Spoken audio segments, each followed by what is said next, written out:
Thank you so much for joining me today, Hazel. This is Hazel's second year with the Logan Writers Festival, and we are so. I love that you brought the banner that we made for you last year. Thank you. That's lovely.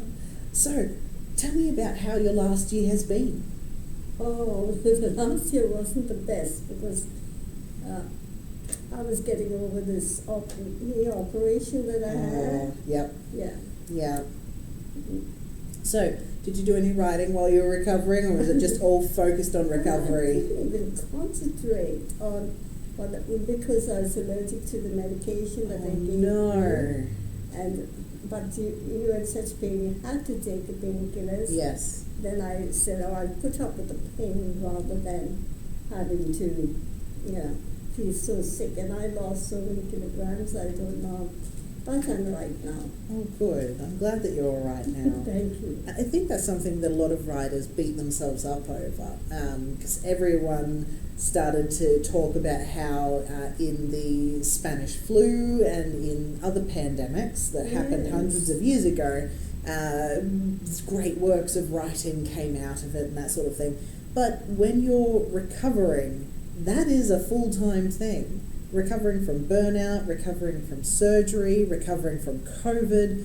You don't need an excuse to just be still and rest. It's okay to just rest, and sometimes that's exactly what you need to do. So I'm glad that you recovered. Thank you. Are you feeling all good now? Yeah, I'm feeling good. Excellent. Okay, so let's have a little bit of a run through of these 5 beautiful books that you've got in front of us here. Bindi, can I get you to stand this one up? The Chocolate Soldier. Just give us a little view of it. I can't reach. Oh, sorry. No, it's don't fine. Apologise. Bindi gets her beautiful face in. So, tell us a bit about The Chocolate Soldier. Well, The Chocolate Soldier is a story about my husband's uncle who was there during the Blitz in Yes. World War II, and he was a volunteer. He's a conscientious objector, by the name is Conchie, the short for conscientious objector. And he was there during the Blitz, and then after, when the Blitz was over, he volunteered to work in China, because China was being oppressed by the Japanese at that time. So he went there, but he couldn't he had to stop at India for a while because of the bombing on the way, and so many ships were lost. And he was there for a while. He was there during the Bengal famine, and he did a lot of good work there. After that, when he recovered, he had diarrhea, dysentery for a long time. And Tell me that's not why it's called The Chocolate Soldier. Oh, why it's called The Chocolate Soldier? That's because he was trained at Manor Farm at the Cadbury estate.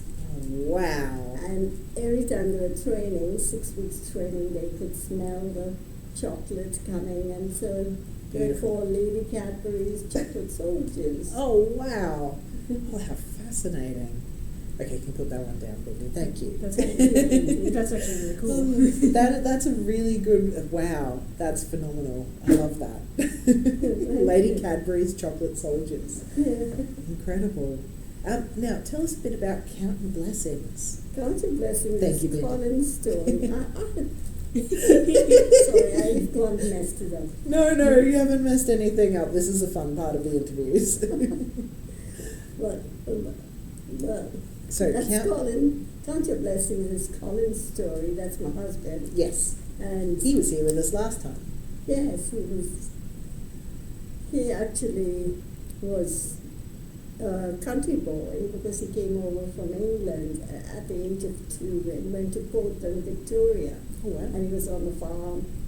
And because his life was so different from mine, I'm a city girl. And he told me how he had to go doing jobs like driving a tractor at the age of 6. Yeah. And he was actually castrating sheep. I said, you. Yes, when he was a bit older, he was actually doing that now. I found it so fascinating, his way of life. And I thought, I'll write a story about that. And he told me his life so well. in such detail, and I wrote about him. And everybody, my friends in my writing group said, "Oh, I've been through that," and it was just common to them. It's a very Australian thing to have a 6-year-old driving a tractor. You might have moved over here, but it's still very Australian just to have kids doing things that seem so far beyond their age group. Yeah. But yeah, especially in rural Australia, it's just how they live. Yeah, it's incredibly fast. Thank you, Ben. Thank you. Now, last time, I think you had just released, or you had not long ago released, opera, Orchids and Oz. Yes. And it's this incredible, I love this cover. I think this is absolutely stunning. It's very much the sort of palette that I like. So tell us a bit about how the journey to Orchids, Opera and Oz came about. Well, it's book 3 of my memoirs. This is book 1. Oh, okay. Book 1, book 2. Book 2, and it comes to this. This is the 50 years of our marriage. Oh, on the back it looks Yeah. stunning. It's a 50 years photo for anyone that can't zoom in.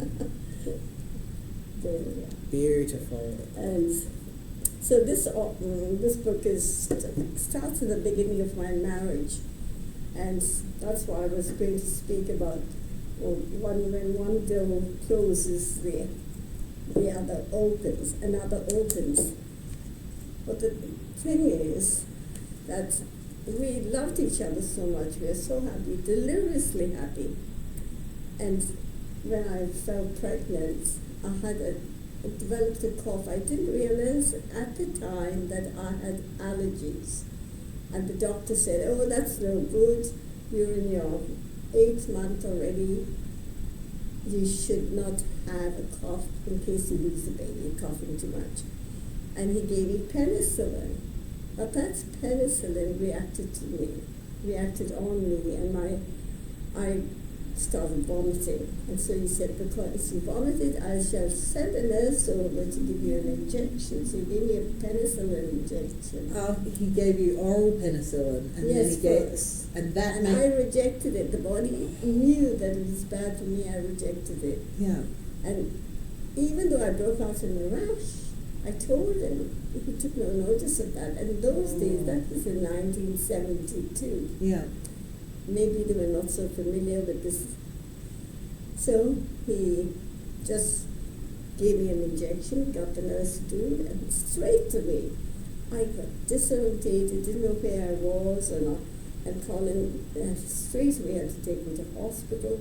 And when I was in hospital there, the nurse put me to bed and I didn't know what happened. When I became conscious again, the intern came to me and told me, "Do you know that you've lost your baby?" I didn't know. That was the first time I knew. And I said, I didn't know I had a baby. And I felt my stomach and it was so flat. And I knew I had lost the baby. Oh my goodness. And then Colin came into the room and I said, what happened? He said, you didn't come and see me all this time. I was in the hospital. He said, I was with you every day. But I was unconscious. I was 9 days unconscious. 9 days. And because the doctor told me after that my liver had dwindled down to the little size of a tennis ball. And I was terribly yellow. The baby was born all jaundiced. She lived out only 3 days. And that was terrible. And so we found it very difficult to get over it. Our life had changed totally. And to make things worse, the doctor said, "We will not have any more children after this because it's too risky." And so we had to try and overcome that by doing things. And I was so weak, like a skeleton. Yeah. After that, the jaundice that I had. And when I went home, I could barely walk. It was lucky to be able to walk to the neighbor's house. And So if Colin actually bought me a pair of runners, and he said, "There's for you to go running," because he was such an optimist, and he said, "Okay." And so I went running, and I walked every day when he was at work. One house, the neighbour's house. Next day I went to the next house, and I got further and further. And in the end, I was much better. And he took me bushwalking, and that's how I started to love the bush. Beautiful. And we had the hobby of bushwalking. From bushwalking, it turned to opera. No, not yet opera. We went. I was still very, very stressed, but I was able to get back to teaching because I'm a teacher. Mm-hmm. Primary school or high school? High school. High school. What 12 class? to 15-year-old girls, so it's 8 to 4. Yeah. 8 to 10. 8 to 10. Yeah. So I went back to teaching, and I still had this terrible cough, and it got worse over the spring and autumn. I didn't realize that, and the doctor said I had a mark on my lungs, but that was not due to, he did an x-ray, proper one, and he said that was not due to the lung having been damaged. It was simply because I had broken 2 ribs when I was in hospital. Oh my goodness. Yeah, I didn't realize because, because I was thrashing around and they had a drip in my arm and I was pulling the drip out in my unconscious state, conscious. And then they had those rails to protect me from, I climbed over the rails and I had 4. And that's when I broke my ribs. I didn't know at the time, but suddenly I awoke and I realized, and the nurse came running and scolded me for doing such a naughty thing by climbing over. She said, "You have the bell here to ring," but I didn't realize there was a buzzer or anything. Well, that was my life in the hospital, and so we tried to pick up and went after bushwalking. We decided to go traveling. Went to New Zealand the first time, had a great holiday, and we went all over.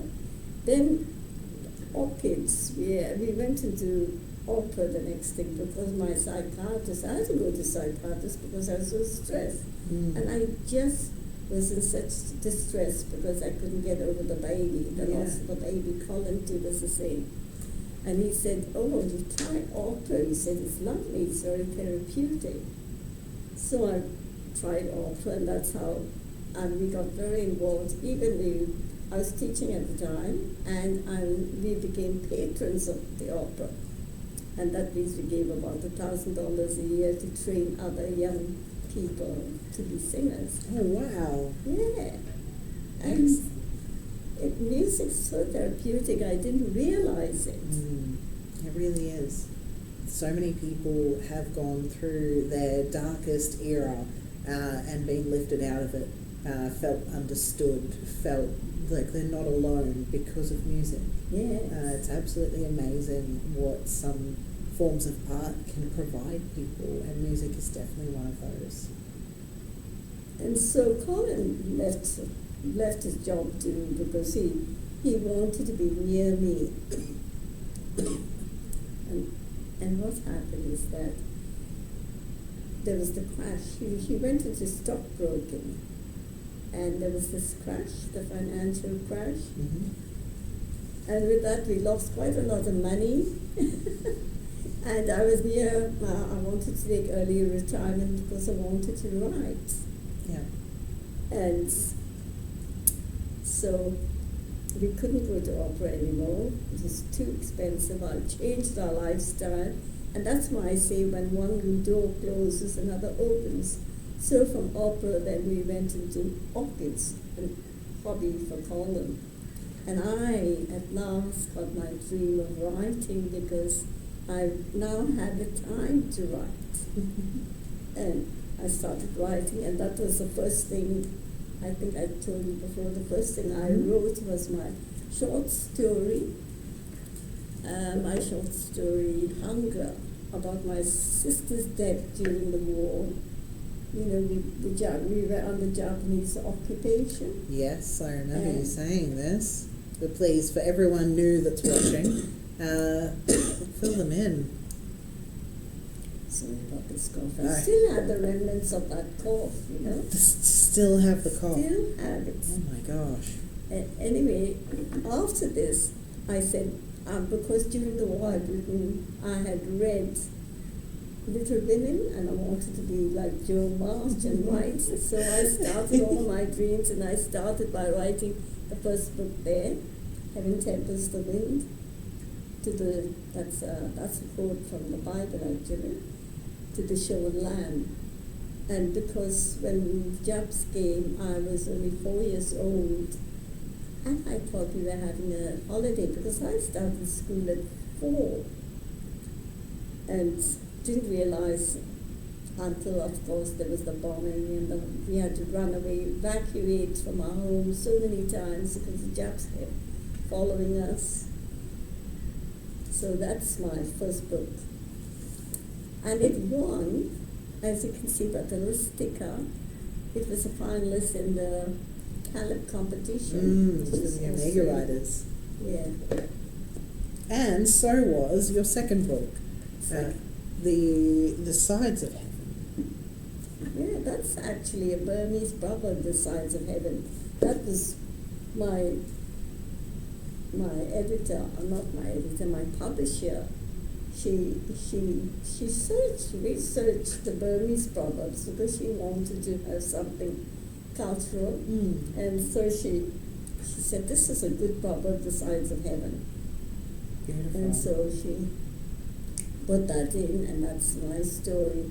After the war, when Burma had independence and civil war broke out, and so I survived, and I some more wars there. You are on our writing through adversity and overcoming adversity panel this year, and just every time I hear these stories from you, I'm like, yes, that's exactly what you've done. Every adversity that has come to you, you have overcome with such grace, and it is extraordinary to see, and it's such a blessing to have you with us for the Writers' Festival. Honestly, your story is so profound and so moving, Hazel. It's one of my favourites. So have you read it then? No, I haven't read these ones, but when we've chatted, when we've had interviews, yes. and when I've heard the story from you, it's so powerful. It's so powerful. So when people, whinge and complain about, small things in their life, I just think, well, you haven't had to leave your country because of war and invasion, no phones, no internet, no digital money. What you've got on your back is all you've got, and you have to leave that and still be pursued so violently after that. Everything you've overcome to get to where you are is absolutely extraordinary. And thank you so much for being part of the festival. Thank you. And you are so welcome. And thank you for having this festival. I think this is the only city council that does it. It's run by the volunteers of the Chamber of Commerce. Bindi, get up here. Bindi is the organiser this year. Oh look, we're both red and black today. So Bindi is the one that has been organising the entire festival this year, and it wouldn't run without her. So so thank you, and thank you so much for being here today. Thank you, and thank you, Bridie. I've watched your interviews, and they were so helpful to me, telling us what to expect. And you were telling about self-publishing. Yes. And I said, of these, I've had a proper publisher, but sometimes I wonder whether my next story, The Soprano, would I self-publish it and get better help. And you suggested in-house publishing. Yes, in-house publishing. We're looking for them to be sponsors this year. Right. They are the biggest publishing house in Logan. So they are the ones that you're able to get your books printed through, business cards, bookmarks, all sorts of bits and pieces, and they help you along that journey, especially when you're just starting out. They are absolutely, my first 3 books were published and printed through them, and they really give you a hand and start the ball rolling for self-publishers. That's lovely. Yeah. So you will be able to talk to Hazel and Mindy as she slips away. You'll be able to ask them all your questions, and you'll be able to see Hazel's incredible story.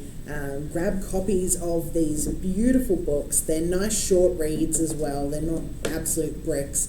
And find out more reasons to be grateful for our own lives, to be honest, because the adversity that you've overcome is extraordinary, and you should be so proud for where you are now.